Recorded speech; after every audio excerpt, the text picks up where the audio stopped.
Soy el Héctor Walter Baldassi, nací en Río Ceballos. Soy el tercer hijo de 5 hermanos varones. En mi casa, hijo de un sodero y una almacenera. Y en mi casa se hablaba permanentemente de fútbol. De adolescente jugaba al fútbol allá en mi pueblo, jugué en una institución como es Huracán de Córdoba, una institución que tiene campeón del mundo, por recordarlo así. José Luis Cochufo salió de Huracán de Córdoba. Y después me fui a jugar a lo que es las ligas del campo. Y bueno, nada, Héctor Baldassi se puso a estudiar medicina en su momento, porque es una carrera que siempre me gustó y que siempre quise ser, obviamente, médico. Y hasta que tuve una pelea con una jefa de cátedra, entonces decidí venirme a Buenos Aires a ver qué pasaba acá en esta ciudad. Y bueno, nada, simplemente eso me llevó a que tenía un amigo acá en la capital y él era árbitro de fútbol y él me insistía para que yo hiciera el curso de árbitro y bueno, me insistió tanto que logró convencerme y empecé a incursionar en lo que es el arbitraje. Nunca tuve vocación arbitral, nunca se me presentó a mí la oportunidad de poder vivir interiormente lo que es ser un árbitro. Yo era un jugador de fútbol que renegaba, que protestaba, que me quejaba de todo. Pero bueno, después que te vestís de árbitro, empezás a construir esa vocación que a lo mejor la tenía bien dentro de uno y que no se despertó hasta que me puse esa remera en ese color, en ese momento era color negra. Y bueno, empecé ahí a ver esos sueños que se pueden lograr, porque todos tenemos sueños o todos tenemos imaginaciones. Creo que son diferentes las imaginaciones a los sueños. Cuando yo estaba en el curso estudiando la teoría, en primer año se estudia la teoría, teníamos el deseo de decir, che, ¿me veré en un River Boca? ¿O estaré en alguna cancha importante de Primera División? Pero eran deseos, no eran sueños. El sueño se empieza a construir cuando vos tenés la realidad de que podés lograr cosas. Y eso obviamente se transforma en sueño con meta, una utopía, de poder conseguir y llegar a eso que se transforma en querer estar lo máximo del fútbol argentino o al fútbol, que es estar en un partido de Primera División. Yo siempre decía de que me tenía que preparar porque la oportunidad me iba a llegar. Te voy a contar algo que en verdad nosotros recibimos 24 árbitros y solamente llegamos 2 a primera. Pero en ese paso, me acuerdo, en el primer año de mi promoción, de categoría 5 a categoría 4 ascendieron 18 árbitros y yo no ascendí. Y en el segundo año creo que ascendieron de los 6 que quedábamos 3 y yo no ascendí. Pero yo sabía que en algún momento iba a tener la oportunidad, que en algún momento me iba a tocar la varita o alguien me iba a ver dirigir y yo confiaba mucho en todo lo que era personalmente dirigiendo o como yo conducía un partido de fútbol. Y así fue, en Rosario, estando en un hotel, yo iba a dirigir futsal, iba de asistente a futsal, y imagínate, en ese momento el futsal se dirigía con banderín, y había un árbitro y uno con banderín, y en ese momento estuvimos participando de una mesa, que había un asesor, había un veedor de la Asociación del Fútbol Argentino, que iba a ver un partido de Nacional B que se jugaba ahí en Rosario. Coincidía con el partido nuestro de futsal. Y nada, quedó así. Después sé que ese veedor vino acá a Buenos Aires, vino a la escuela de árbitro y comentó que vio a un cordobés que le parecía a él dijo, me parece que debe dirigir bien. Y bueno, efectivamente le tomaron esa consideración a él la gente que designaba y me pusieron en un partido de división inferiores en la cancha de Vélez auxiliar, una quinta, y bueno, con veedor, con un veedor que me vaya a ver. Y bueno, nada, para mí era un placer dirigir ese debut, más sabiendo que había un veedor, ¿viste? Tenía cosquilleo y decir, tengo un veedor. Pero lo tomé con total naturalidad. Y nada, dirigí como me gustaba a mí, dejar jugar, darle continuidad, más en divisiones inferiores, cuando los pibes también se quieren mostrar, cuando los pibes juegan, quieren jugar, quieren darle ritmo al partido. Y bueno, me vino al pelo eso porque le di una continuidad terrible. Y así fue como fui subiendo y ese sueño que yo te hablaba anteriormente estaba cada vez más cerca de Primera División. Y, viste, eran pasos, hasta que llegó el debut en Primera División, que fue un domingo de Pascua, en Jujuy, Gimnasia y Grima de Jujuy y un Solboy de Rosario. Y ya en el mundo arbitral se hablaba del arbitraje que uno tenía. Hablaban de este cordobés que tenía una característica a lo mejor distinta para dirigir. No sé si eran distintos o diferentes, pero que dirigía, entre comillas, llevaba bien los partidos.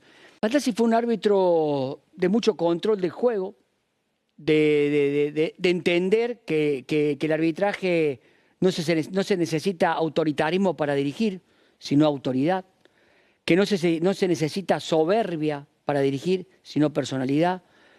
Sabía que los protagonistas son los jugadores. Yo era una persona que tenía que aplicar las 17 reglas en el campo de juego sin soslayarla, pero a mi interpretación también. Y obviamente que tenía el don de poder tener ese jugador frustrado que fui, ese jugador que era bastante sucio o que hacía maldades en el campo de juego, la llevaba a tratar de yo muchas veces parar situaciones que me ponían en el rol de ese jugador y pensaba, este jugador me va a hacer algo. Entonces trataba de ir y disuadir ese conflicto antes que se generara. Era una persona muy habladora, era una persona que en el partido era una radio, pero que eso me servía también para mantener ese orden, ese control en el encuentro. He estado obviamente en partidos importantes y eso me lo dio la credibilidad que se construye por la sumatoria de partidos.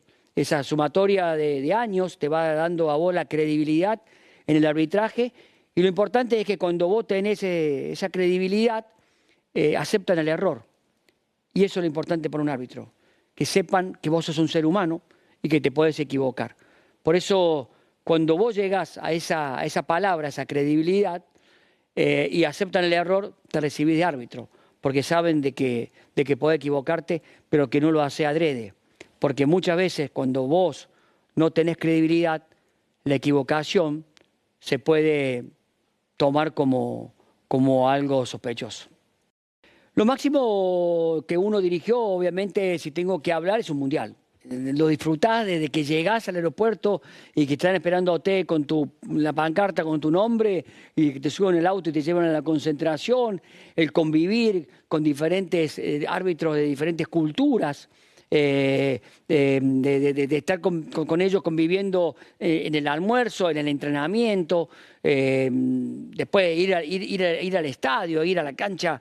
Imagínate que te atienden como un rey, porque vos sos el único hincha que tiene FIFA, es el árbitro. Entonces te atienden como un rey. En ese caso, la Federación Internacional del Fútbol Asociado te atiende como lo máximo. Me acuerdo cuando salí en mi primer partido, Serbia-Ghana, que estaba esperando que me dieran la orden para salir al campo con las dos selecciones, te pasan muchísimos sueños. Digamos, te pasan la fotocopia o digamos las ¿cómo se dice? Las diapositivas en la cabeza de todo lo que hiciste para llegar ahí. En verdad es increíble, es algo maravilloso. Es muy difícil poder explicarlo. No tengo palabras para poder darte la sensación que uno vivía. La familia es un sostén muy grande para uno, porque no todos los domingos venís con la mochila cargada de felicidad. A veces venís con la mochila cargada de piedras.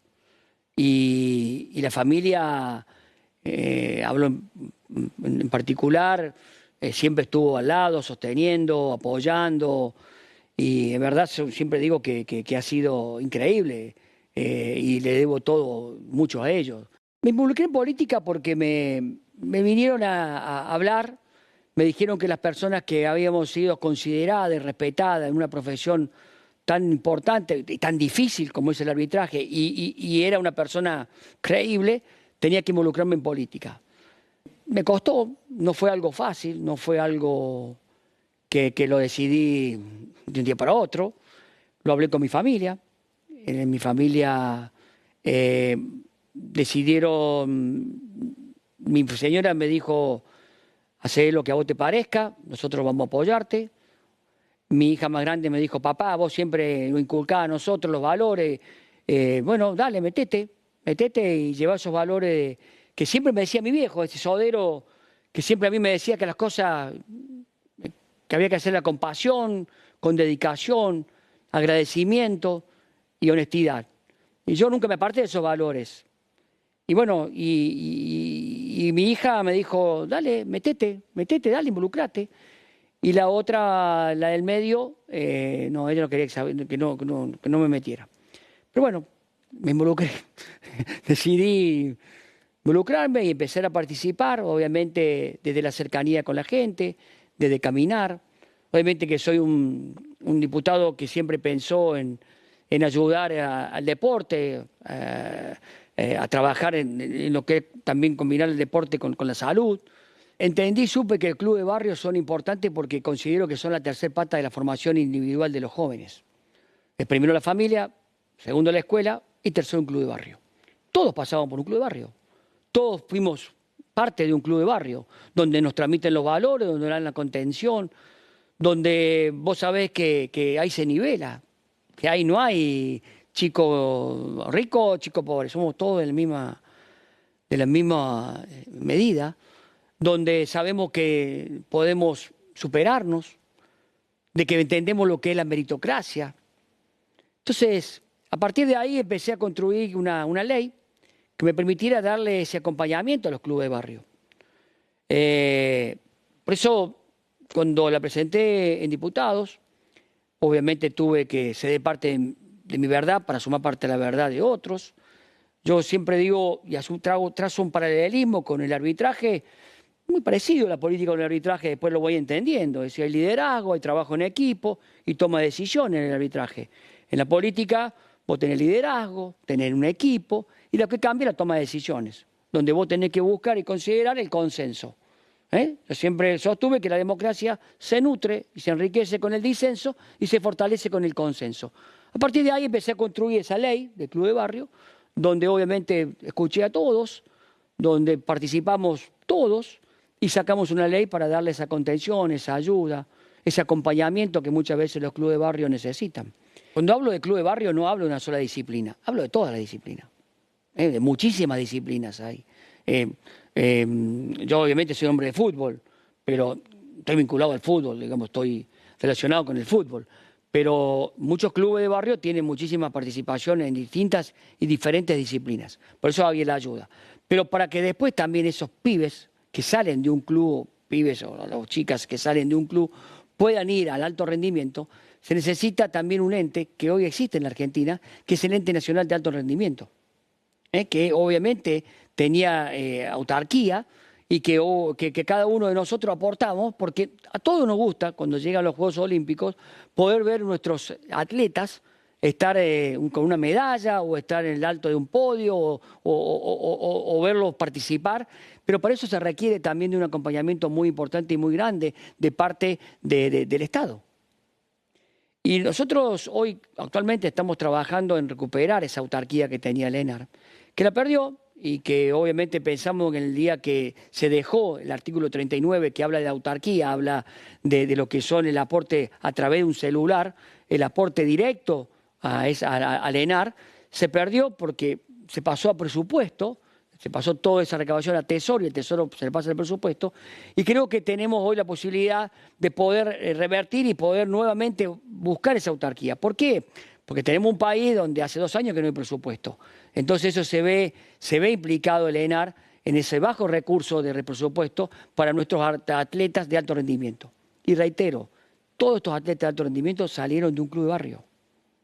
Por eso es importante que podamos recuperar ese artículo 39, esa autarquía que tiene el ENAR, y estamos trabajando en eso, más allá de otros también trabajos que venimos haciendo y que uno ha hecho en el Congreso con respecto al deporte.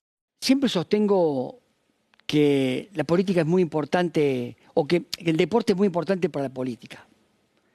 Ojalá muchos entiendan que hay que trabajar con políticas deportivas.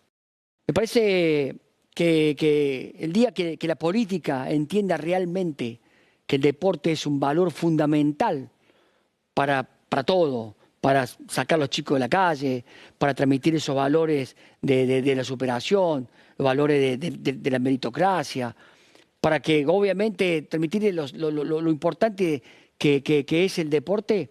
Me parece que vamos a tener muchos mayores logros, obviamente a nivel deportivo, pero también como sociedad nos vamos a instruir de otra manera.